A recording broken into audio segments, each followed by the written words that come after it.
Ay, Diyos ko. Every hour, every minute nga, minsan, wala nang pahinga. Lagi lang ganun. Yan ang daing ni Nanay Arlene ng Pili Camarines Sur ngayong bakasyon at nasa bahay lang ang kanyang anak. Ayon sa kanya, tutok ang kanyang anak sa paggamit ng cellphone o gadget. Mula umaga hanggang gabi, nakatutok ito sa panonood ng videos, paglalaro ng online games, maging paggamit ng social media. Aminado siya na malaking bahagi ng oras ng kanyang anak ay ginugugol sa paggamit ng gadget. Puro gadget, cellphone, nanonood ng TV hanggang umaga, hindi na natutulog. Parang laging puyat. Tapos wala sa sarili, hindi mo makausap. Pag tinatanong mo, maghugas ka na ng plato. Wala, mamaya na lang. Tulog lagi.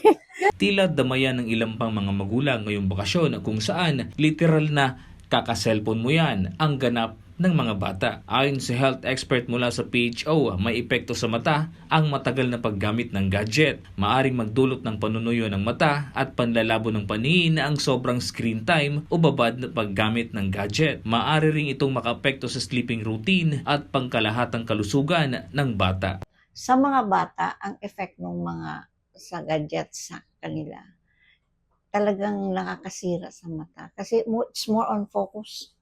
Di ba pag naka-focus ka, ganun, nag-converge ang mata mo. Pag too much conversion, maano sa mata yun, nakaka-stress.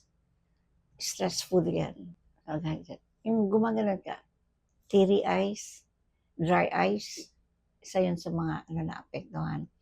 Tsaka yung bata, pansinin mo, palagi silang gumaganon. Stress na yung mata nila, pagod na yung mga, alam mo yung mga nerve natin, yung mga muscles natin. Sa bata, hindi nila kaya nung bata na mag-stay long sa computer ng matagal.